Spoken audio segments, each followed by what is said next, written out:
तो जब हम भगवान के भोग्य बन जाएंगे, शिकायत कब तक रहती है? जब हम भोगता रहते हैं तभी तक रहती है, नहीं शिकायत नहीं रहती। फिर शिकायत नहीं, फिर तो जो कुछ वो करे शिकायत। फिर तो शिकायत का तो ये शब्द जो है ना, ये कोष से निकल जाता है। शिकायत नहीं रहती, वो तो उसकी चीज है और उसका भोग्य है। तो बड़ी भाव की ये बात है, मेरी पीड़ा मेरे सुख का, इसीलिए उनको ही ज्ञान।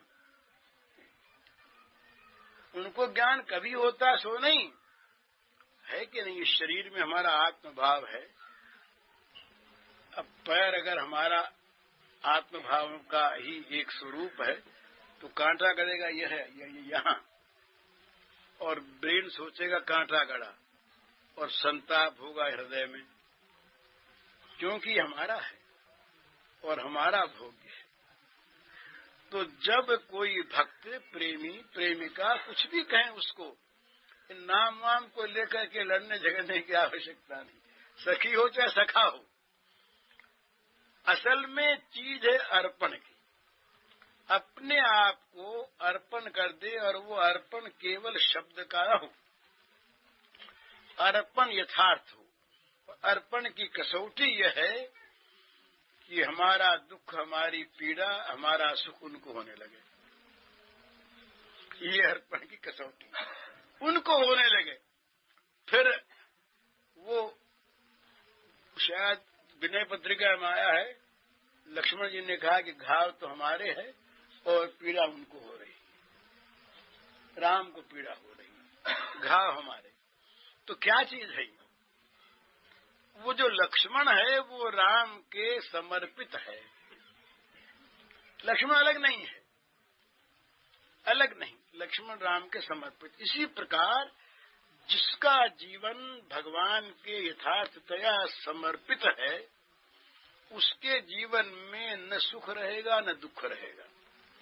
उसके जीवन में क्या रहेंगे? प्राण प्रियतम रहेंगे, बस। अब वो सुख हो तो उनको हो, दुख हो तो उनको हो, मान हो उनका हो, अपमान हो उनका हो। पर ये मानापमान, सुख दुख की जो उक्ति है, ये भी कहने भर के लिए, उसको इसकी भी स्मृति नहीं रहती। उसको स्मृति नहीं रहनी चाहिए इसकी। वो तो उनका हो करके अपने आप को खो दिया उसने, अपने आप को खो दिया। अपने आप को खोकर क्या क्या हुआ? वो अचिंतन और अनिर्वचनीय स्थिति है। प्रेमी प्रेमास्पद का सर्वथा भोग्य बनकर उनके अंदर, उनकी इच्छा से उनके आत्मसात हो गए। उन्होंने अपने में उसको ले लिया, अपने साथ मिला लिया, अपने अंदर उसको बसा लिया, अलग रहा नहीं। तो इसलिए मेरे तन का घाव तथा मेरे मन की जो व्यथा अपार। दो ही तरह के दुख होते हैं संसार में, शारीरिक और मानसिक, आभ्यंतरिक और बाह्य। ये दोनों दुखों का सारा भार फिर वो स्वयं ढोते हैं।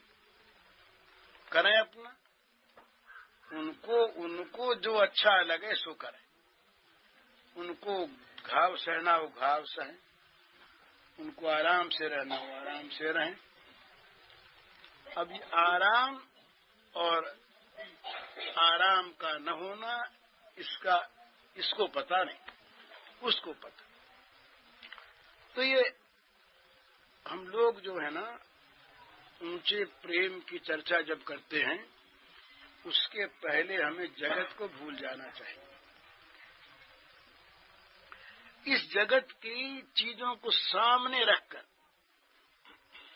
यहाँ के अभावों को सामने रखकर, यहाँ के सुख दुखों को सामने रखकर जो चर्चा करते हैं प्रेम की, वो प्रेम काम बन जाता है। क्योंकि वो उसमें कोई न कोई छिप भगवान से प्रेम करेंगे, हमको भगवान सुखी कर देंगे। और आप ऐसा प्रेम दो हमें कि हम सुखी हो जाएं, ऐसा लोग भगवान से हम लोग मांगते हैं। अपना ऐसा प्रेम दो कि हम सुखी हो जाएं। हम सुखी हो जाएं, ये तो असली उद्देश्य है।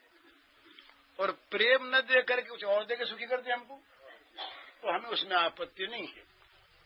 भाई वो कह देंगे तुमको प्रेम तो नहीं देंगे, सुखी कर देंगे, बोले अच्छी बात है, सुखी कर दो, प्रेम न सही है, पीछे दे दे, कोई बात नहीं, आवश्यकता तो हमें सुख की है ना। तो प्रेमी की ये मांग नहीं होती कि हमें सुखी करो, वो तो स्वसुख की कल्पना लेश से शून्य होता है। स्वसुख की कल्पना का लेश उसके मन में नहीं होता, इसीलिए वो उनका होता है। तो इसीलिए उनकी उसकी पीड़ा का, दुख का ज्ञान उनको होता है, इसको नहीं होता।